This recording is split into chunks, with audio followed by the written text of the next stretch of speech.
Well, England needed to win this game and they have done so by 20 runs, which is no small achievement because New Zealand have been one of the form horses in this World T20 so far, and Morgan and Nasser Hussain alongside me, and they were excellent really, weren't they?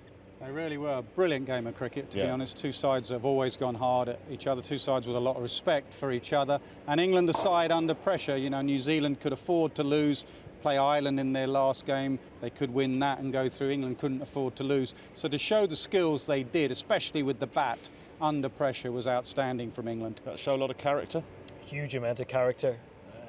Since Melbourne, the rained off game against Australia, we've been calling for England to go back to default mode, which is positive, aggressive, smart cricket. And I think we've seen it in abundance tonight. Started with Hales and Buttler at the top of the order, and even ringing the changes in the batting lineup, the bowling lineup, assessing conditions continuously, because it was not an easy wicket to bat on here today, but I think England were outstanding. Big game for the captain. He led by the front today. Yeah, I think one of his best games as captain so far. In his 100th T20 international game, he really has stepped up, and that's the time you want your leader or leaders to show clear-cut direction and enforce action and the messaging and the clarity that you've been talking about coming into the game. So certainly his batting would have had a huge impact in the dugout to start with, and then that certainly rubbed off in the field. England have had their difficulties with bowling at the death and closing out games. What about Sam Curran's emergence in that role?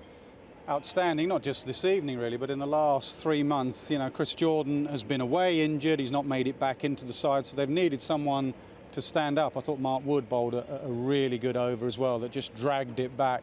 But Curran, his variations, his clarity of thought that Owen talks about with Jos is exactly there with Sam Curran. I think he thinks like an all-rounder, so he second guesses, what would I be doing if I'm trying to tee off at the death of an innings? And he invariably gets his planning right. He was brilliant today. I thought England's fielding, apart from one moment from Moeen Ali, was also excellent. Next up for England is Sri Lanka, their final group game.